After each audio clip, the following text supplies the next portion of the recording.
The red carpet is out and the nominees are feeling the nerves that only the Oscars can bring on. The 85th Academy Awards will get underway in just a few more hours.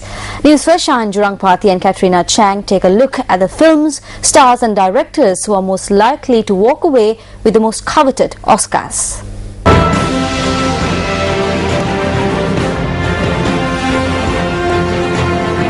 Stars are gathering in Hollywood for the biggest night in the film industry's calendar, the Academy Awards, and we are a few hours from finding out who will be taking home the Oscars this year. Well, we now have News First Shahan Jurangpati with filmmaker Chandran Ratnam, who has been involved in many Hollywood productions since the age of 16, here in our newsroom to talk about his experience and his opinions on the Oscars. You are known as one of the only Sri Lankans to attend the Oscar Awards. So what is it like? It's a dazzling display of entertainment. Apart from that, everybody is very full of anxiety, full of hope, full of wishful thinking. And it's as I said, every emotion is there at that night, and it's a glittering affair. Yeah. What is the criteria, as in how does the selection process of the nominees go on about? Well, once the nominations are announced, then all the members have access to see the movies and then cast their vote. But as I said to you earlier, you know, it's not always the best picture that wins the award. It's not always the best actor that gets the award. They're all good. There must be good pictures to be nominated, and the actors to be nominated, they must be exceptional. But there's a lot of hype involved, there's a lot of advertising, a lot of money involved, and a lot of circumstances involved. You can start off as the most popular nominee, and by the time the awards come around, that guy might not be popular because something has happened, you know.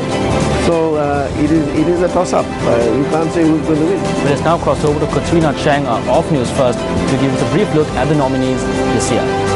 Thank you, Shaheen. Well, let's now take a quick look back at the nominees for the 85th Academy Awards who are most favored to walk away with this prestigious gold statue. How's your lucid job?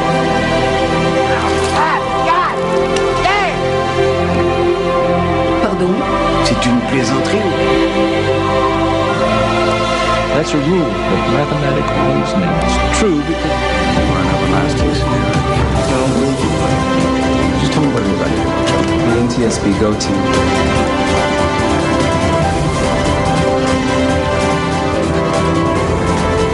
I'm on a life.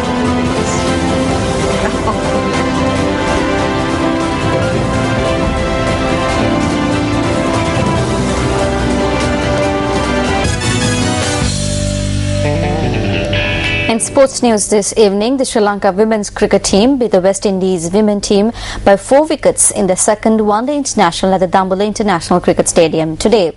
The West Indies women, who took first lead of the wicket, posted 180 runs for the loss of 8 in their allotted 50 overs. The Lankan women successfully chased the target, posting 184 runs for 6. The series is now level at 1-all.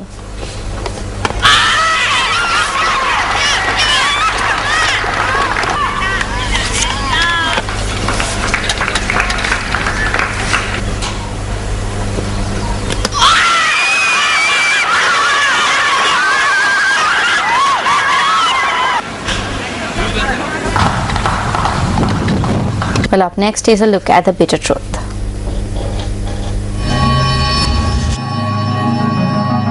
The annual election of the Badminton Association of Sri Lanka is to be held on the 30th of March. Its Chief Executive Officer Palitha Hettiarachchi said that according to the new regulations of sports associations, the relevant nominations should be named before the 20th of March. However, the chairman of Western Province Badminton Association, L.R. Aryananda, says that the new regulations are not sufficient to prevent unsuitable persons from taking up office. He charged that these unsuitable officials are attempting to get into these positions with the blessings of the minister. These accusations came under the direct attention of the minister during the Inside Sports program aired on our sister channel Sirsa TV. I saw on the newspapers that people like Suraj Dandeniya, who have no connection with the sport, are contesting for the election using your powers. I am not allocating my time for people who do not have professional qualifications. It was on Friday that Suraj Dandenia, who was the country director at the recently concluded Cricket World Cup, showed that the minister's statement is limited to mere words. Even though Suraj had not played for a national badminton tournament, the minister has approved him to contest for the election. Badminton ගැන දුවන්නේ badminton players ලා. It's the badminton players who run about badminton. We do the administration only. I plan to bring in proper administration to the sport and definitely bring badminton to a similar level as cricket in 2 years. Cricket වගේම බැබලෙන්න badminton තව අවුරුදු දෙකක් ඇතුළතදී ලෝකෙට ගෙනියනවා. Minister of Sports Mahindananda Alutgamge said that not only Suraj Dandenia but Lasantha Alagiyawanna, Sarath Ekanayaka and Dilan Pereira have been given approval to contest for the elections. However, the minister said that the sports associations are vested with the responsibility of appointing these individuals to take up office. Corrupt officials and other politicians behind sports associations are the key factors that affect the sport. The authorities are taking advantage from them. What the minister should have done with the new regulations was to create an environment for people who serve the sport to get into sports associations. But what we see is henchmen being allowed to take up position and people who serve the sport being taken away.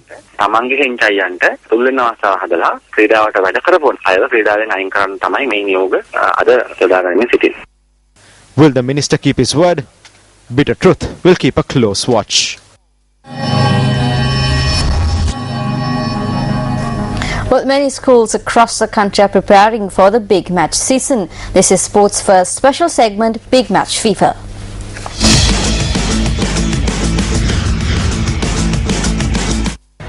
St. Peter's College, Colombo will take on St. Joseph's College in the Battle of the Saints on the 1st and the 2nd of March at the P-3 Oval.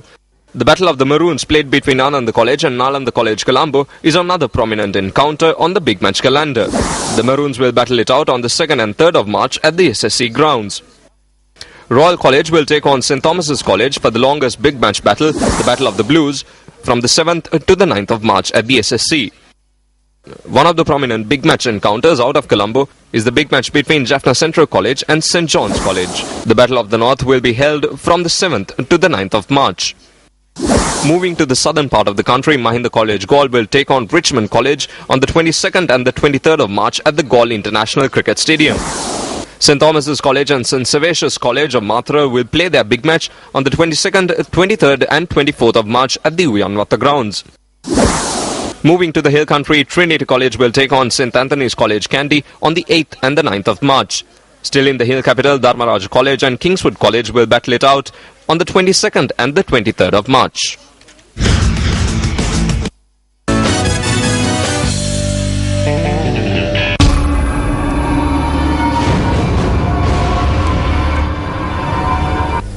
The season inaugural concert of the Symphony Orchestra of Sri Lanka took to the stage last evening. Entertainment First has the details. The concert was titled Celebrating Bach, Handel and Mozart. The concert was led by Ashanta Pires. Excerpts from Water Music, Music for the Royal Fireworks and Harpsichord Concerto No. 1 in D minor were performed at the concert. Yes FM and MTV Sports were the electronic media sponsors of the event.